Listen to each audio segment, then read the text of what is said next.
Good morning students.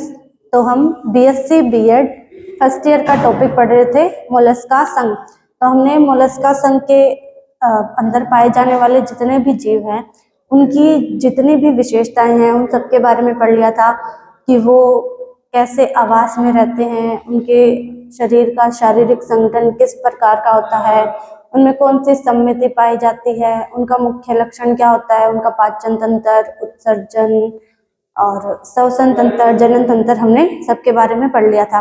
तो आज हम पढ़ेंगे मोलस्का संघ का वर्गीकरण।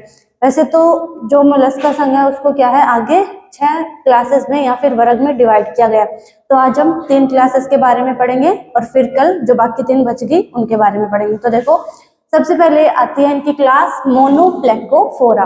ठीक है, आज हम किस किस के बारे में पढ़ेंगे, मोनोप्लेकोफोरा, गैस्ट्रोपोडा और सिफेलोपोडा के बारे में। तो सबसे पहली क्लास है मोनोप्लेकोफोरा। अब हम पढ़ते हैं कि इस क्लास के जो जीव होते हैं उनके अंदर कौन कौन सी विशेषताएं पाई जाती है, या इस संघ के अंदर जो जीव पाए जाते हैं उनमें कौन कौन से लक्षण पाए जाते हैं। तो सबसे पहले देखो, कुछ अंगों में खंडीय भवन पाया जाता है। तो मोलस्का संघ में हमने क्या पढ़ा था कि इनमें किसी भी प्रकार का कोई भी खंडीय भवन नहीं पाया जाता। लेकिन जो इसकी मोनोप्लेकोफोरा क्लास है इसके अंदर क्या है कि जो जीव पाए जाएंगे उन जीवों के कुछ अंगों में खंडीय भवन पाया जाता है। जैसे यहाँ तो जैसे इनके सर में खंडीय भवन पाया जा सकता है, जैसे कि जो इनका सर होगा वो क्या होगा, कई खंडों में डिवाइड होगा, या फिर जो इनके पैर होंगे वो कई खंडों में डिवाइड हो सकते हैं, या फिर इनके बीच का जो पार्ट होगा, जो इनका कवच होगा, वो भी क्या है, कई खंडों में विभाजित हो सकता है। तो इसमें क्या है कि सिर्फ कुछ जो अंग होते हैं उनमें खंडीय भवन या फिर खंड पाए जा सकते हैं। अगला है, इनका जो शरीर है वो द्विपार्श्व सममित होता है। द्विपार्श्व सममित का मतलब क्या होता है कि अगर कोई भी जीव है तो उसको उसके शरीर से गुजरने वाली किसी भी सिर्फ और सिर्फ एक काट द्वारा 2 बराबर भागों में बांटा जा सकता है। ऐसी सम्मिति को हम बोलेंगे द्विपार्श्व सम्मित। और जिन द्विपार्श्व सम्मिति, और जिन जीवों में ये सम्मिति पाई जाती है उनको हम बोलेंगे द्विपार्श्व सम्मित जीव। तो जो मोनोप्लेकोफोरा है उसके जो सभी जीव है वो क्या होंगे, द्विपार्श्व सम्मित होंगे। अगला है, इनकी पृष्ठ सतह पर कवच पाया जाता है। तो कोई भी अगर जीव है तो उसकी 2 सतह होती है, एक उसका अधर मतलब उसका आगे का पार्ट, और दूसरा होता है उसका पृष्ठ, उसका पीछे का भाग। तो इनमें जो कवच है वो उनके पीछे की सतह पे पाया जाता है। ठीक है, और कवच किसके द्वारा स्रावित किया जाता है, कल हमने पढ़ा था कि जो भी मेंटल होता है या परावर होता है, ठीक है, उसके द्वारा कवच का स्रावन किया जाता है या फिर कवच बनाया जाता है। अगला है, जो मोनोप्लेकोफोरा है इस क्लास के जो जीव है वो जल में भी पाए जा सकते हैं और स्थल में भी। तो इनमें जो जीव जल में पाए जाएंगे उनके लिए श्वसन होगा गिल्स, और जो जीव स्थल में पाए जाएंगे उनके लिए उनका उत्सर्जन अंग होगा वृक्क। तो देखो, इसमें श्वसन के लिए 5 जोड़ी गिल्स पाए जाते हैं, मतलब कि 10 गिल्स हो गए या फिर 5 जोड़ी, और जो उत्सर्जन है उसके लिए 6 जोड़ी वृक्क या फिर 12 वृक्क पाए जाते हैं। ठीक है, श्वसन के लिए गिल्स पाए जाएंगे और उत्सर्जन के लिए इनमें वृक्क पाए जाएंगे। अगला है कि जो ये मोनोप्लेकोफोरा है इसको क्या बोलते हैं, एनेलिडा तथा मोलस्का के बीच की योजक कड़ी। कि जो ये क्लास है मोनोप्लेकोफोरा, इसके अंदर जो भी जीव पाए जाएंगे वो सब क्या है, एनेलिडा संघ और मोलस्का संघ के बीच की योजक कड़ी कहलाते हैं। ठीक है, ये क्वेश्चन आ भी सकता है तो ध्यान रखना। अगला है, इनका जो लार्वा है वो ट्रोकोफोर होता है, तो मैं इंपॉर्टेंट कर देती हूँ, बहुत बार पूछ लेते हैं 2 संघों के बीच की योजक कड़ी के बारे में, तो आप ध्यान रखना इसके बारे में। ठीक है, अगला है, इनमें लार्वा पाया जाता है। तो लार्वा पाया जाता है मतलब कि इनका जो परिवर्धन होता है वो अप्रत्यक्ष होता है। पहले क्या होगा, जो भी मादा होगी वो क्या होगी, अंडे देगी, अंडे से लार्वा उत्पन्न होगा, और फिर वो लार्वा क्या है, धीरे धीरे और लक्षण विकसित करके पूर्ण रूप से वयस्क के अंदर रूपांतरित हो जाएगा। तो परिवर्धन इनमें हो गया अप्रत्यक्ष, और इनका जो लार्वा है उसको हम बोलते हैं ट्रोकोफोर। मतलब कि जो भी ये मोनोप्लेकोफोरा क्लास है इसके अंदर जो भी जीव पाए जाएंगे उनके अंदर जो लार्वा पाया जाएगा उस लार्वा को हम बोलेंगे ट्रोकोफोरा लार्वा। ठीक है, अब इसका एग्जाम्पल हो गया नियोपाइलिना।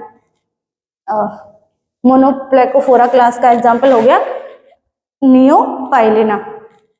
अब हम दूसरी क्लास के बारे में पढ़ते हैं जो कि है गैस्ट्रोपोडा। तो इस क्लास का जो सबसे पहला लक्षण है वो क्या है कि इसमें कपाटी और सर्पिलाकार कवच पाया जाता है। अब देखो कपाट का मतलब क्या होता है, कपाट का मतलब होता है कि दरवाजा, ठीक है। तो इनका जो कवच होगा वो क्या होगा, कपाटी मतलब कि दरवाजे के रूप में होगा। जैसे कि ऐसे दो, जैसे दरवाजा हो गया तो वो ऐसे खुलता है ना, तो दरवाजे के रूप में खुलने वाला कवच होगा, मतलब कि उसमें दो कपाट पाए जाएंगे या फिर दो खंड भी पाए जा सकते हैं, ऐसा भी बोल सकते हैं। अगला है सर्पिलाकार। सर्पिलाकार का मतलब होता है गोल।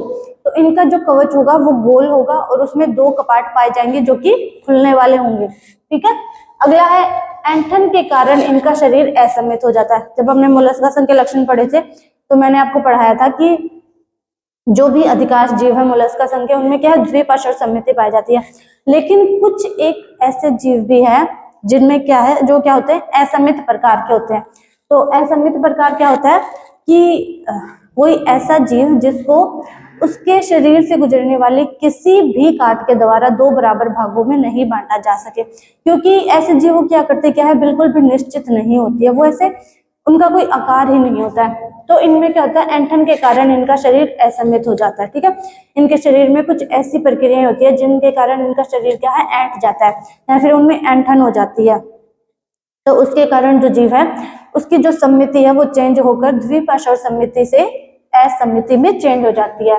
अगला है इनमें स्पष्ट सर पाया जाता है और सिर पर नेत्र और स्पर्शक पाए जाते हैं। तो देखो कल भी हमने पढ़ा था कि जो मोलस्का संघ के जीव है उनका जो शरीर है वो तीन पार्ट में बंटा होता है। पहला उनका सिर, सबसे आगे वाला भाग, उसके बाद में उनके ऊपर जो कवच पाया जाता है वो, और तीसरा हो गया इनके जो पैर पाए जाते हैं। तो इनमें एक स्पष्ट सिर पाया जाता है और इनके सिर के ऊपर नेत्र पाए जाएंगे और स्पर्शक पाए जाएंगे। नेत्र क्या करेंगे, इनको बाहरी वस्तुओं को देखने में मदद करेंगे, और जो इनके स्पर्शक है वो क्या करेंगे, इनको बाहरी वातावरण में घटने वाली विभिन्न घटनाओं के बारे में या फिर जो भी वातावरण में चेंज हो रहा है उन सब के बारे में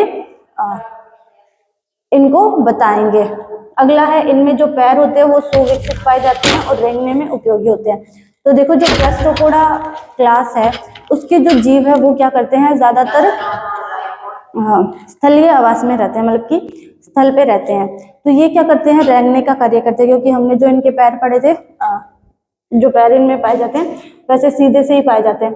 तो एक तो इनमें सुविकसित पैर पाए जाएंगे और इनके जो पैर है वो क्या करेंगे, इनको रेंगने में सहायता करेंगे। क्यों, क्योंकि ये रेंग कर चलते हैं, तो इनमें छोटे छोटे पैर पाए जाएंगे और वो इनको रेंगने में सहायता करेंगे। जैसे कि कल मैंने मोलस्का संघ का जो एग्जांपल बताया था आप लोगों को, स्नेल या फिर घोंगा, उसके जो पैर होते हैं वो भी क्या करते हैं, उसको रेंगने में सहायता करते हैं, क्योंकि वो बहुत धीरे धीरे चलता है और रेंग कर चलता है। तो उसी प्रकार जो गैस्ट्रोपोडा क्लास हो गई उसके जो जीव है उनमें भी क्या है, जो पैर होंगे वो सुविकसित पाए जाएंगे और वो क्या करेंगे कि जो भी जीव है उसकी रेंगने में सहायता करेंगे। अगला, इनमें गिल और फुफ्फुस दोनों पाए जाते हैं, मतलब कि जो जीव जलीय आवास के अंदर रहेंगे उनमें श्वसन अंग के रूप में गिल्स पाए जाएंगे और जो जीव स्थल पे रहेंगे उनमें श्वसन अंग के रूप में फुफ्फुस पाए जाएंगे, ठीक है। अगला है इनका जो लार्वा है, इनमें दो प्रकार का लार्वा पाया जाता है, एक ट्रोकोफोर लार्वा और दूसरा है वेलिजर लार्वा।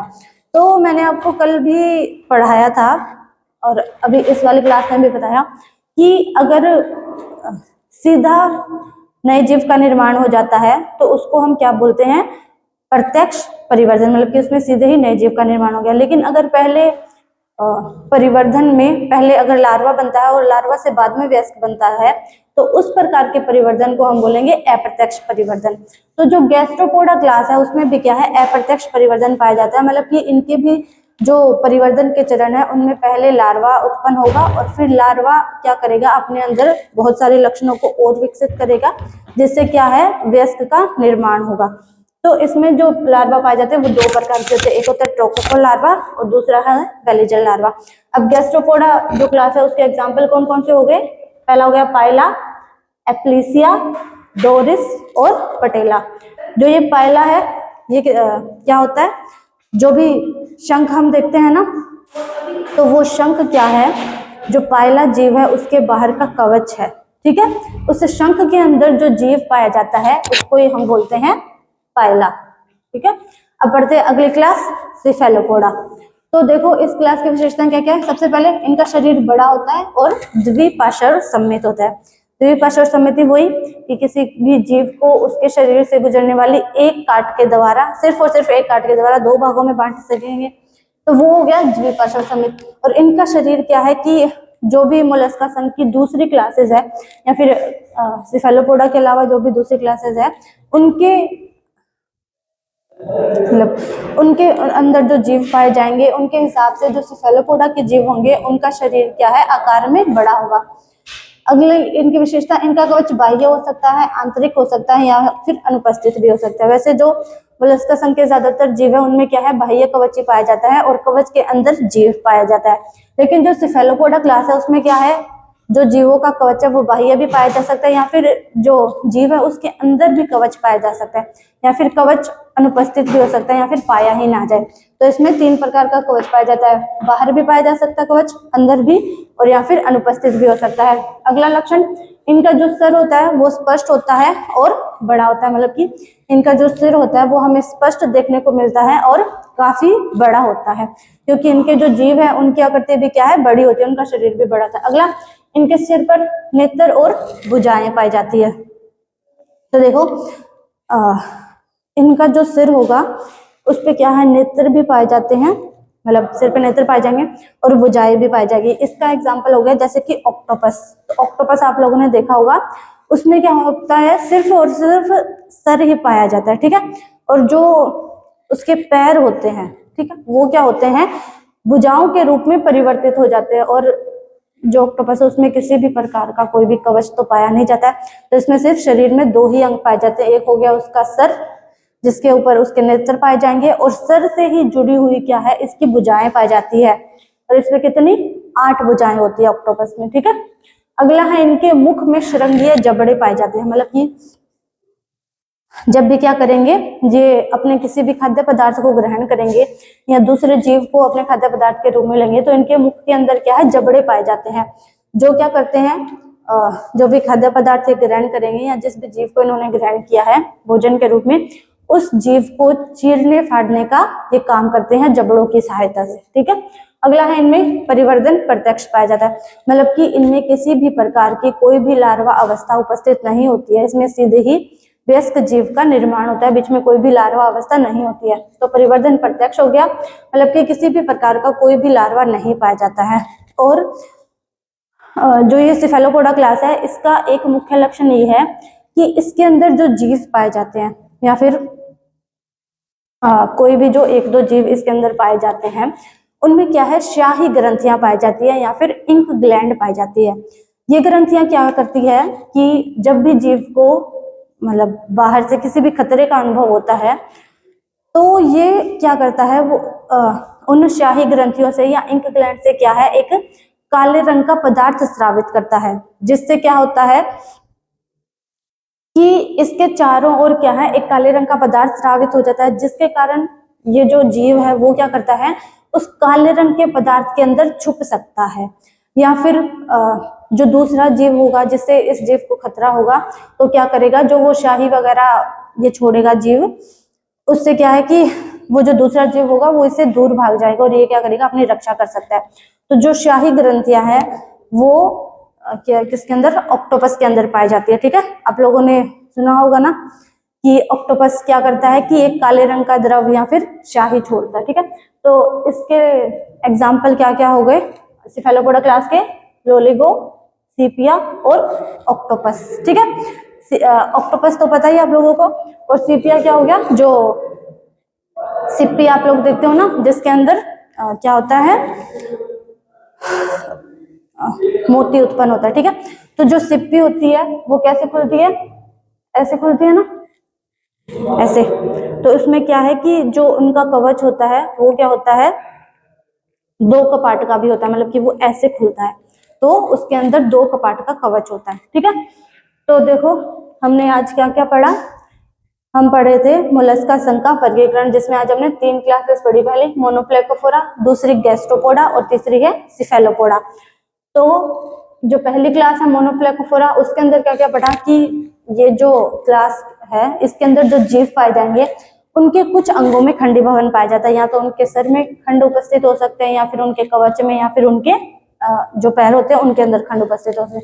अगला, ये द्विपार्श्व सममित होते हैं कि इनके शरीर के सिर्फ एक ही काट द्वारा इनको हम दो बराबर भागों में बांट सकते हैं। अगला हो गया, इनमें जो कवच पाया जाता है वो इनके पीछे की सतह पर या फिर पृष्ठ सतह पर पाया जाता है।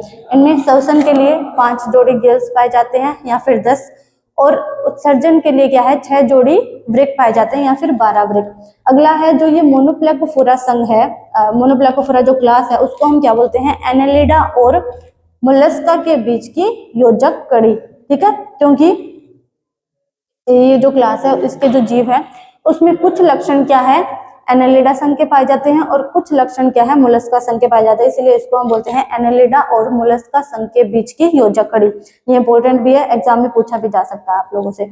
अगला है, इनमें परिवर्धन अप्रत्यक्ष प्रकार का पाया जाता है, जिसका मतलब क्या होता है कि इनमें जैसे जैसे जो इनका परिवर्तन होता है उसके बीच में एक लार्वा स्टेज पाई जाती है। तो इनका जो लार्वा होगा वो क्या होगा, ट्रोकोफोर। ठीक है, इनका जो लार्वा होगा उसको हम बोलेंगे ट्रोकोफोर। इसका एग्जाम्पल क्या हो गया, नियोपाइलिना। अगली क्लास हमने पढ़ी गैस्ट्रोपोडा। तो गैस्ट्रोपोडा में क्या, सबसे पहला लक्षण हमने पढ़ा, इनका जो कवच होता है वो कपाटी होता है और सर्पिलाकार कवच। कपाटी का मतलब क्या होता है कि वो दरवाजे के रूप में होता है, ऐसे 2 कपाट के रूप में खुलता है। ठीक है, सर्पिलाकार मतलब गोल होता है। ठीक है, इनका कवच। अगला है, ऐंठन के कारण इनका शरीर असममित हो जाता है।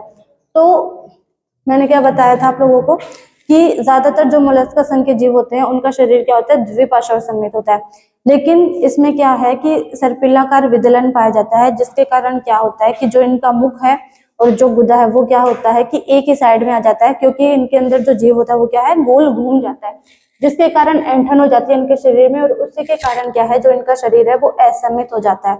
मतलब कि अगर हम इनके शरीर को किसी भी काट द्वारा काटेंगे तो इसके जो शरीर है वो 2 बराबर भागों में नहीं बंट सकता है। अगला है, इनमें स्पष्ट सिर पाया जाता है और इनके सिर के ऊपर नेत्र और स्पर्शक पाए जाते हैं। नेत्र क्या करते हैं, इनको देखने में सहायता करते हैं, और जो स्पर्शक है वो जो बाह्य वातावरण में जो भी परिवर्तन हो रहा है उसको समझने में सहायता करते हैं। अगला, इनके पैर सुविकसित होते हैं और इनको रेंगने में सहायता करते हैं। अगला, इनमें जलीय श्वसन के लिए गिल्स पाए जाते हैं और स्थलीय श्वसन के लिए फुफ्फुस या फेफड़े पाए जाते हैं। इनमें जो परिवर्धन है वो भी क्या है, अप्रत्यक्ष प्रकार का होता है। तो इनमें 2 प्रकार के लार्वा पाए जाते हैं, पहला हो गया ट्रोकोफोर लार्वा और अगला हो गया वेलेजर लार्वा। इसके एग्जाम्पल क्या हो गए, पायला जो कि क्या होता है, शंख के अंदर जो जीव रहता है उसको बोलते हैं। अगला एप्लीसिया, डोरिस और पटेला। अगली क्लास है सिफेलोपोडा। तो ये जो क्लास है इसके जो जीव होते हैं उनकी जो आकृति होती है या उनका जो शरीर होता है वो क्या होता है, बड़ा होता है और द्विपार्श्व सममित होता है। इनमें कवच बाह्य भी पाया जा सकता है, मतलब शरीर के बाहर भी कवच पाया जा सकता है, या शरीर के अंदर, या फिर जो कवच होता है वो अनुपस्थित भी हो सकता है। अगला कहता है, इनमें सिर जो होता है वो स्पष्ट होता है और बड़े प्रकार का होता है, क्योंकि इनका जो शरीर होता है वो भी क्या है, आकार में बड़ा होता है। अगला, इनके शरीर पर नेत्र भी पाए जाते हैं और भुजाएं भी पाई जाती है। तो जो भी सिफेलोपोडा क्लास के जीव है उनमें क्या है, उनका जो शरीर है वो सिर्फ और सिर्फ 2 भागों में बंटा होता है, एक सिर और सिर से जुड़ी हुई भुजाएं पाई जाएगी, क्योंकि इनके जो पैर है वो क्या होते हैं, भुजाओं के अंदर रूपांतरित हो जाते हैं। और इसका एग्जाम्पल हो गया ऑक्टोपस। ऑक्टोपस में क्या है, सिर्फ और सिर्फ भुजाएं पाई जाती है। अगला हो गया, इनके मुख में शरंगीय जबड़े होते हैं। जबड़े क्या काम करते हैं, जो भी भोज्य पदार्थ हैं, भी जिस भी जानवर को ये अपने भोज्य पदार्थ के रूप में ग्रहण करते हैं उसको चीरने फाड़ने का काम करते हैं। अगला, इनमें परिवर्धन प्रत्यक्ष होता है, मतलब कि इनमें किसी भी प्रकार का कोई भी लार्वा नहीं पाया जाता है, इसमें सीधे ही वयस्क जीव का निर्माण होता है। अगला, इनका जो मेन कैरेक्टर है वो क्या है कि इनमें शाही ग्रंथियां या फिर इंक ग्लैंड पाई जाती है। इंक ग्लैंड से क्या ये जीव क्या करते हैं, अपनी रक्षा करते हैं दूसरे जीवों से। इसके एग्जाम्पल हो गए लोलिगो, सीपिया और ऑक्टोपस। ठीक है, तो बच्चों आज के लिए इतना ही। बाकी जो मोलस्का संघ की 3 क्लासेस बच गई है उनको हम पढ़ेंगे कल के लेक्चर में।